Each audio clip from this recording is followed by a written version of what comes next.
皆さんこんにちは。今日も最新のウクライナ情勢について、公開情報をコンパクトにまとめて地図を使って、いち早くわかりやすくお届けします。よろしくお願いします。チャンネル登録して通知をオンにすると、動画公開時に連絡が来ます。過去の動画も再生リストから合わせてご覧ください。ウクライナ情勢。ロシアがキーウに侵攻してから1103日になりました。まずは全般的な事柄です。先ほど公表されたウクライナ軍の参謀本部の最新の発表によると、ロシア軍の損失は兵士1350名、戦車11両、装甲戦闘車16両、砲60門、防空システム2機、ドローン61機、その他車両109両となっています。戦線全体では、1日で97回の地上戦の報告がありました。戦況図と並んでよく見られているウクライナとロシア情勢のニュースコーナーです。YouTube のチャプター機能で必要なところを見ることもできます。1番目。ウクライナの偽情報対策センターのコバレンコ所長は、2月のロシア軍の損失の傾向について公表しました。まず、兵士の損失は36,570人で、12月の48,670人、1月の48,240人に比べて損失数は減少しましたが、依然としてロシア軍の兵士の採用数、推定で1ヶ月15,000人を上回り、ロシア軍の弱体化が進んでいます。また、2月のロシア軍は、ウクライナ領土188平方キロ占領し、1平方キロを占領するのに、兵士190人の損失を計上しています。これは、2024年の平均で128人、1月は150人と比べると、1平方キロを占領するのにより多くの兵士が必要となっている傾向にあります。これは、攻撃のペースが低下して、ウクライナ軍の防衛が効果を発揮し、ロシア軍が部隊を効果的に運用できていないことを意味します。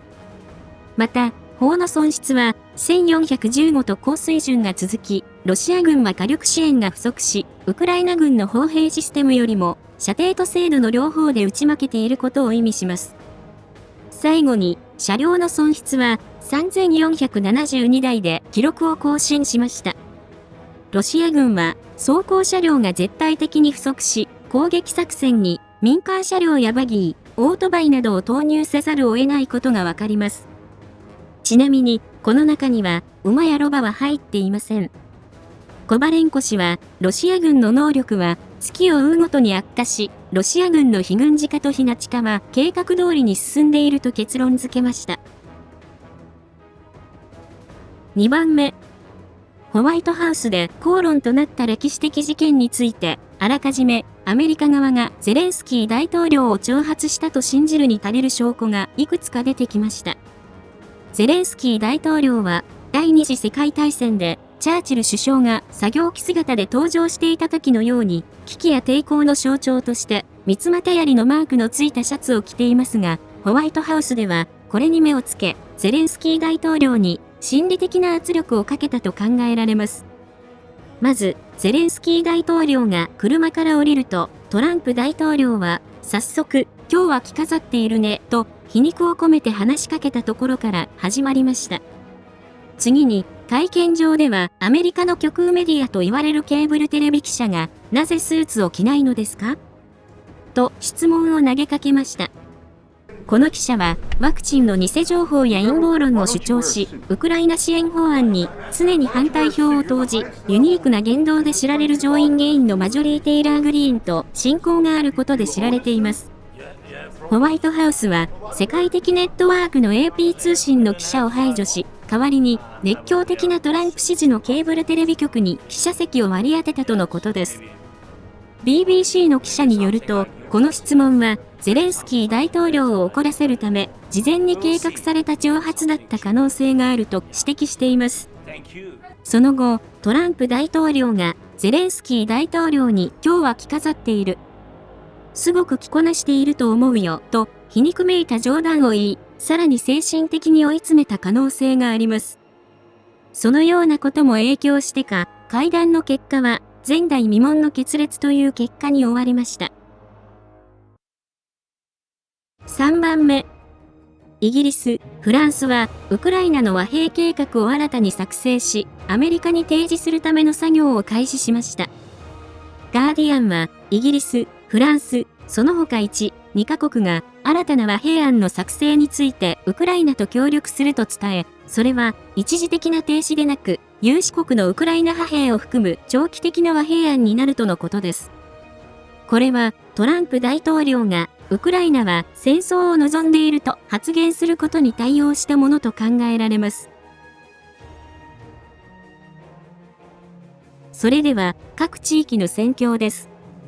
戦況の変化のあるところを中心にお伝えします。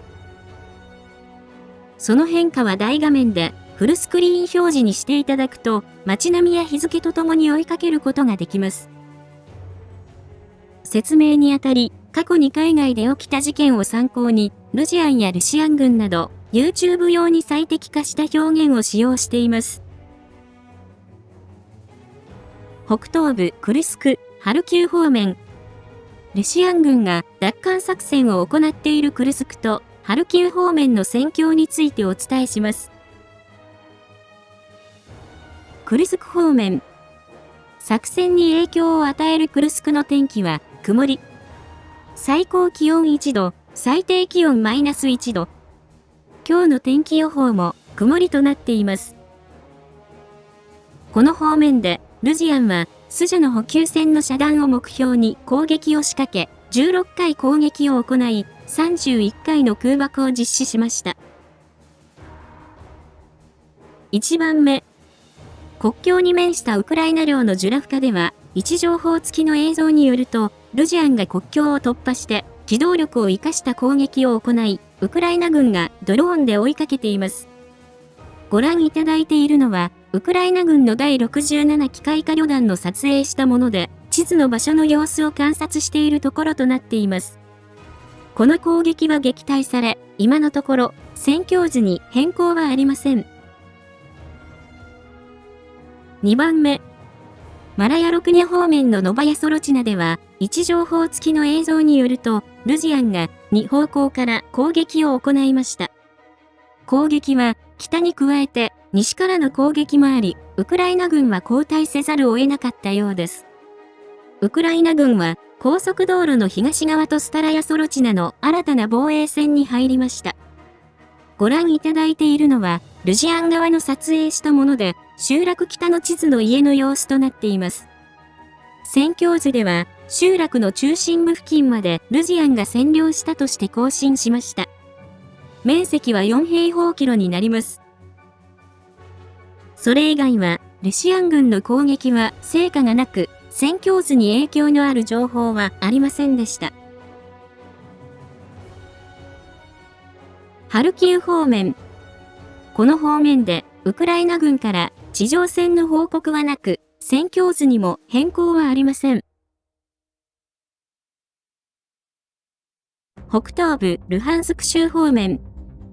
東部チャシフヤール方面。クピャンスクからチャシフヤール方面の戦況についてお伝えします。この方面でルジアンは、クピャンスク方面で3回、スバトベクレミンナ戦は11回、シベルスク周辺では1回、チャシフヤール方面では11回、トレツクの方向は15回攻撃を行いました。スバトベクレミンナ戦。この方面では、ルシアン軍が散発的な攻撃を行っています。ウクライナ軍のザポロージェツ報道官は、ウクライナのテレビ番組に登場し、この方面の戦況について、天候が良くなり、霧も少なくなり、無人機の活用が増えるだろう。現在、敵の砲撃の数が3分の2に減少している。これは、大規模な攻撃を起こす前触れの可能性があると報告しました。1番目。そのうち、スバトベの西にあるステプニーからナディアにかけての範囲では、位置情報付きの映像によると、ルシアン軍が2つの攻撃軸で攻撃を仕掛けました。まず、ステプニーの北東のハルキウ・ルハンスク州境では、位置情報付きの映像によると、ルシアン軍が規模不明の機械化攻撃を行いましたが、ウクライナ軍が早期に発見し、前線に出る前に撃退されました。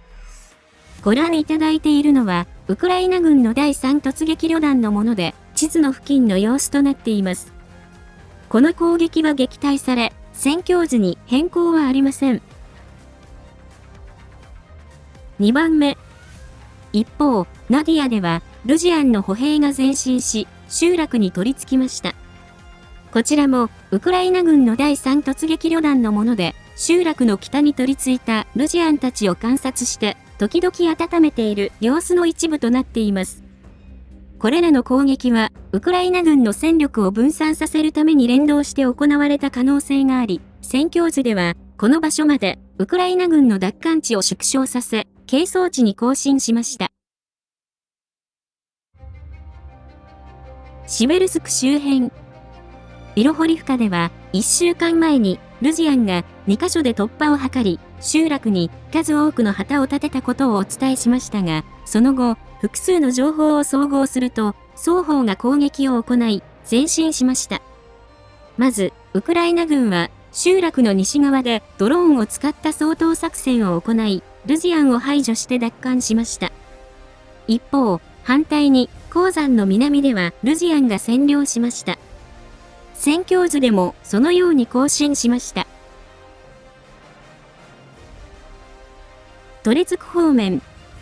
この方面では、ウクライナ軍が市街地で虫食い状に反撃を行い、建物単位で支配が異なる状況となっています。ルシアン軍は、ポクロフスク方面から増援を送り、立て直しを図っていますが、それにもかかわらず、ルシアン軍は補給、連絡線が断たれ、複数箇所でバラバラに孤立し、包囲されているとの情報があります。そのうち、位置情報付きの映像によると、地図の場所で、ウクライナ軍の歩兵が周囲を警戒しながら紹介しているところがあり、少なくともルジアンが撤退したことがわかります。この場所は、1月にルジアンが占領したところですが、戦況図では、この付近の600メートルほどの範囲一帯を、係争地の拡大として更新しました。南東部、ドネツク州、ポクロフスク、コスティアンティノピル、ベリカノボシルカ方面の戦況についてお伝えします。この方面でルジアンは、ポクロフスク方面では27回、コスティアンティノピル、ベリカノボシルカ方面で11回攻撃を行いました。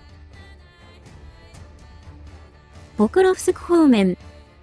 この方面でルジアンは疲弊し、ポクロフスク攻勢は失敗しましたが、ルジアンは前線を維持するために攻撃を行いつつ、兵力はトレツクとベリカノボシルカ方面に移動させています。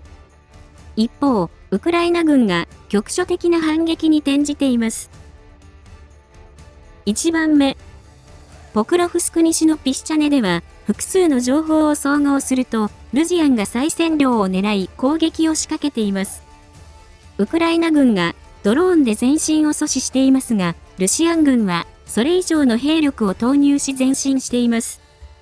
戦況図では、集落の半分ほどをルジアンが再度占領したとして更新しました。2番目。一方、ウダチネでは、位置情報付きの映像によると、ウクライナ軍が反撃し、南の郊外でルジアンを押しのけて前進しました。ご覧いただいているのは、ウクライナ軍の第425スカラ大隊のもので、地図の場所にあった陣地の様子となっています。コメントによると、ルジアンはパニックに陥り、戦うことなく陣地を放棄して逃げたとのことです。戦況図では、この場所までウクライナ軍が奪還したとして更新しました。面積は 2.5 平方キロになります。コスティアンティノピル方面、ベリカノボシルカ方面。この方面では、ルシアン軍が兵力を集めて攻撃を集中させています。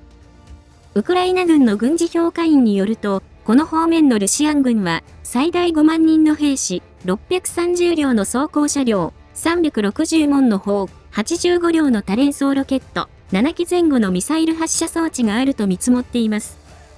一方、戦況図では、ウクライナ軍は防衛しやすいところに後退し、ロシア軍の攻撃はウクライナ軍が撃退していて、戦況図に影響のある情報はありませんでした。後方地域。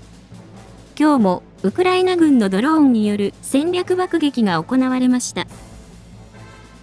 1番目。クラスノダールのテミルク港にあるガス貯蔵庫にドローン攻撃があり、映像はありませんが、画像では地面から炎が上がっているところが確認できます。2番目。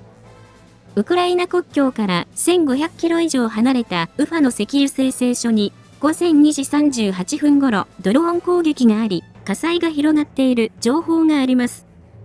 また、その近くの工場も攻撃を受けたとの情報があります。この施設は、ロシアン国内5大製油所の一つで、年間2000万トンの処理能力があります。3番目。ウクライナ主要情報総局 GUR によると、占領下のマリウポリで爆発があり、ロシア軍関係者が集中治療室に運ばれたと伝えています。車の車内と思われる画像では、ハンドル付近に黒く焦げた様子が確認できます。南部ザポリージャ州、南部ヘルソン州。これらの方面で、ルジアンはザポリージャ方面でのみ7回攻撃を行いましたが、ウクライナ軍が撃退し、今日も戦況図に変更はありません。その他、ポクロフスク方面のセリドベでは、4人の中国兵の映像が確認されました。兵士らは壁に漢字を書いて唾を吐きかけ、中国語らしい言葉で何か喋っている様子が確認できます。中国兵が確認されたのは初めてではなく、コメントでは前線の実情を研究するために来たのではないかと推測されています。今日は以上です。情勢分析やニュースの感想、最新情報など、ぜひコメント欄にお寄せください。最後に、このチャンネルにはサブチャンネルがあります。また、関連する Twitter、ノート、Telegram、ニコニコ動画があります。ノートでは全文を掲載し、ニコニコ動画では過去動画を順次掲載しています。何かあった時は、これらのメディアで視聴者様にお知らせしますので、ぜひ、どれか一つでもチャンネル登録、フォローの方をお願いします。リンクは概要欄にあります。ご視聴いただきありがとうございました。